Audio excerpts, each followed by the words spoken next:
මම මේ මැද්දට පයින් ඕනේ. දිනු ඔන්න මම පැන්නා. ඒ බලමල්ලා.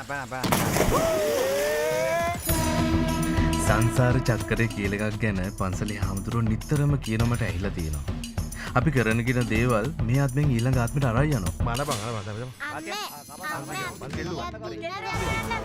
ඔය පන කියන්නේ කෙල්ල ඔය පන වෙනෙකුට පන දෙන්න ගියොත් එදාට මගේ පන උගේ පන වෙලා උඹේ පනයි යනවා.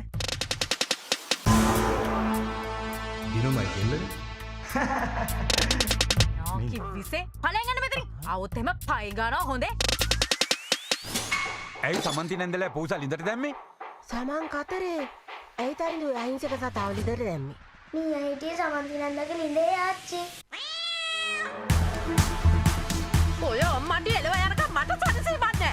මේ පුත්තෙන් කඩන්න පුළුවන් කාලේ ඕක කඩන්න ඕනේ. මොකද අපි දන්නේ නෑනේ නේ. බලබංගගේ කකුල් දෙක. උඹ මල් කඩලා පැන් ගියලා තිබ්බට පස්සේ අනිත් එවුන් ඇවිල්ලා ඒ වට්ටියට අත ගන්නවා බලන්න වෙන්න ඇති යන්න අනිත කහන්න. අනේ ආච්චි මේ ආච්චි දාන ලව්. තු බල්ලා අර කෑන්ට සල්ලි දීලා අපි අවු කරේ. ඇයි දන්නේ නැද්ද? ඔය A-level කාලේ අල්විස්සර්ගේ ටියුෂන් පාන්ති හිටපු මගේ යාළුවෙක්. හරිනේ? දැන් ඇත්ත. ෂිට්. ලැජ්ජයි බෑ. ආච්චි නැති. මෙහෙම යන්නේක සොමි බං. මහරය මමාව කියලාට මතකද? මං හිතන්නේ ඒ ලිමිට් එකට බිව්වාම මට කෙල්ලෝ පේන්නේ පාර ප්‍රශ්න හින්දා මං ආවේ වංගු පාරේ එද්දි මා සොන්න මෙන්න පාරේ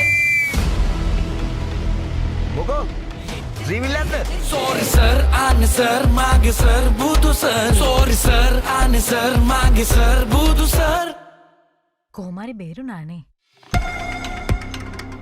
ඔයා හිතාගෙන ඉන්නේ මං කවුරු කියලාද? තරුදුඩු ගොඩක් ඊරිසියාකාරයෝ හිටියා. ඔය ගර්ල්ෆ්‍රෙන්ඩ් නින්දා. මේක මගේ මුණුබුරා. ඒක දැනගන්න. අතාරින්න.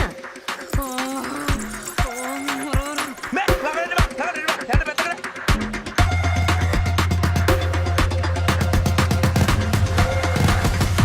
මං තරිදුට කැමතියි. ప్రేమ లోకే పాయా ఏవి మాగే సుధా చంద్రమిదులే పాయా අපි දෙන්න අතර සම්බන්ධයක් තියෙනවා කියලා එයා දන්නේ නැහැ. ඒක තාමත් එහෙමම. සිනු මගේ යකෝ